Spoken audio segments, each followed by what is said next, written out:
Welcome aboard the Midnight Express, the 3 a.m. train. During our journey, we will traverse through long and dark rooms. Our destination remains unknown. The stories you will hear are real and based on actual horror experiences.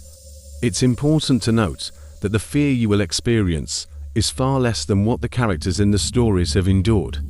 Therefore, we recommend you fasten your seatbelt tightly. Wishing you a chilling ride with Midnight Express.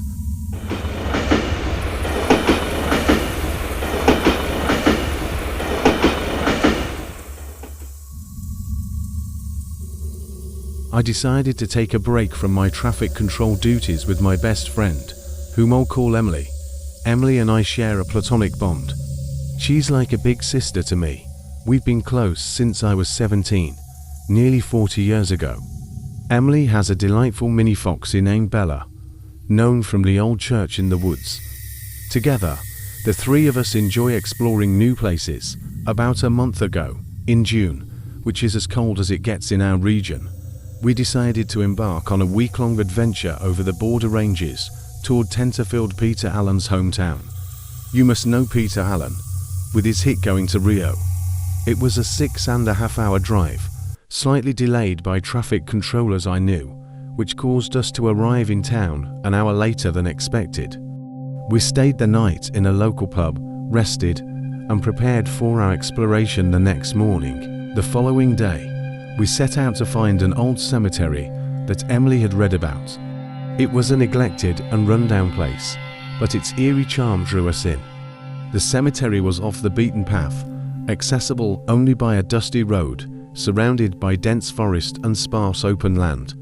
The contrast between the untamed vegetation and the crumbling gravestones made the place hauntingly beautiful. As we wandered through the cemetery, I noticed how many headstones were weathered beyond recognition, with names erased, but dating back to the early 19th century. Bella was in her element, sniffing around with great enthusiasm. Most headstones were obscured by overgrown lantana, ivy, and lichen. We followed a winding path, which led us to what appeared to be a children's section. The small headstones had either a name or a year, with many indicating that the children had died young, some stillborn. It was here that something unusual happened. I suddenly felt a gentle tug on my jacket, as if someone was trying to get my attention. I turned around, expecting to see someone, but there was no one there. I brushed it off and continued walking, only to feel the tug again. I turned sharply, but once more, nothing was there. You might say it was the wind, but it wasn't windy enough to pull at my coat like that.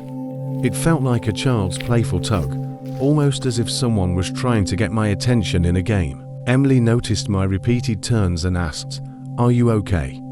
I'm not sure. I thought I felt something. I then noticed Bella lying on her back and wagging her tail excitedly. "Emily, what's Bella doing?" Emily turned and saw Bella in the same position, looking up at something unseen and wagging her tail furiously. Bella stood up, still wagging her tail and barking excitedly, which was unusual for her. She scanned the area, looking for whoever might have been playing with her. I had an idea, more of a curiosity-driven experiment. I'm not a ghost hunter, but this seemed like a perfect chance to see if Bella could sense something. Initially, Emily was against the idea. "No way are you using Bella for some ghost experiment.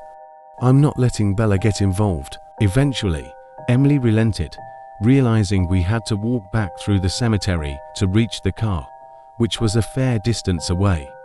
We decided to follow Bella along the overgrown path, passing old, broken headstones and graves. Bella led us to a small headstone that she seemed particularly drawn to. Emily approached and read aloud, "I think her name is Amelia. It's hard to tell, but she was only 7 years old when she died in 1867. Emily's eyes welled up with tears. Such a short life, but why Bella? Why not? Maybe Amelia had a dog like Bella and used to play with her. Who knows? I suggested. Bella wagged her tail enthusiastically, as if sensing that we were paying our respects. Emily went in search of some flowers and soon returned with Banksias. She gently placed them on Amelia's grave. I removed Bella's collar and placed it on the grave as a tribute. As we prepared to leave, the atmosphere felt strangely serene. There was a sense of closure, as if our visit had brought some comfort to Amelia's spirit. We walked back to the car, and Emily and I reflected on the experience. The visit to the old cemetery reminded us that not all spirits are malevolent. Sometimes they are just lost, and a simple act of kindness can bring peace. Our train has reached its final destination. Until we meet again on future journeys, don't forget to subscribe and like.